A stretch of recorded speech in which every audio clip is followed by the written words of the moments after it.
Hello and welcome to this session on your resume header and education sections. Let's jump on in. So when you are starting to put together your resume and you know the kind of style and format that you want for it, you want to start out by including your header.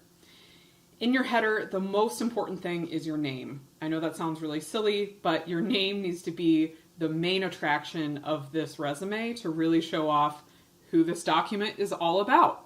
It's the main attraction. You want to make sure that it's big and bold and at the top, and it's clear whose document this is. You also want to make sure you have your telephone number in there. With that, ensure that you have the correct number written down. I know that sounds very silly, but we have seen where students have accidentally included the wrong telephone number in their header, and this will automatically get you out of search processes because people won't be able to get a hold of you. You also, as you are doing this, want to keep in mind your own personal voicemail that you have attached to that telephone number because you want that to be professional as well. So go ahead and give that a listen. Make sure that it includes your full name and is in a professional style. We also encourage you to include your email in your resume header. In particular, if you are a current student, we highly recommend using your wmich.edu account because it communicates that you are a current student to employers. And then if you have your LinkedIn account and it is up to date and it is professional and you've had it looked over by a career development specialist and they say, yeah, you have a strong profile, this is looking good, go ahead and have that link on there so that people can immediately contact you through that social media site.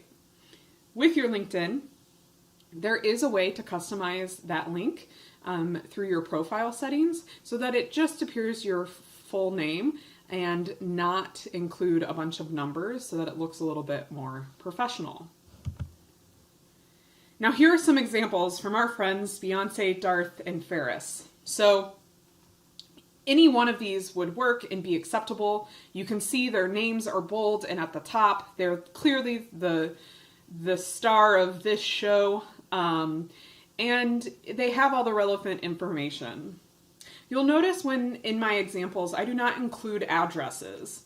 The reason we do not include addresses is because of how many people upload their resumes nowadays to sites like LinkedIn and Handshake. And we really want you to keep that information private so that you don't have any identity theft or any issues with people knowing your direct address. So just include the contact information as appears here. I gave you a couple different formats that you could choose from, and really get creative with it. I was able to create each of these different headers. They look a little bit different from one another, and you can have some fun with it and make it your own. Now, the education section. So there are some really important parts of the education section that we want to encourage you to make sure that you have in your resume. The first is please have your degree. There are so many students that I review their resume and it's just their major. That's not your degree. Your degree is Bachelor of Business Administration. Now, your institution is Western Michigan University. Many students like to also include Hayworth College of Business. Then that's where you include, after you list your institution and degree, your major and minor. You'll want to include your city and state, and then your expected or anticipated graduation date. A lot of times people put dates of attendance here, and that's not quite what you want to do just because you haven't actually completed that degree yet. We also encourage including your GPA if it is above a 3.0. While you're in college. Once you're out of college, the GPA becomes a little bit more irrelevant. You can remove it. But while you're a current student searching for a job, we recommend having it on there. And that's all we have for the resume header and education sections.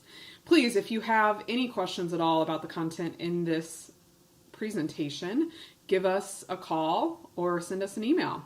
And as always, connect with us on Instagram.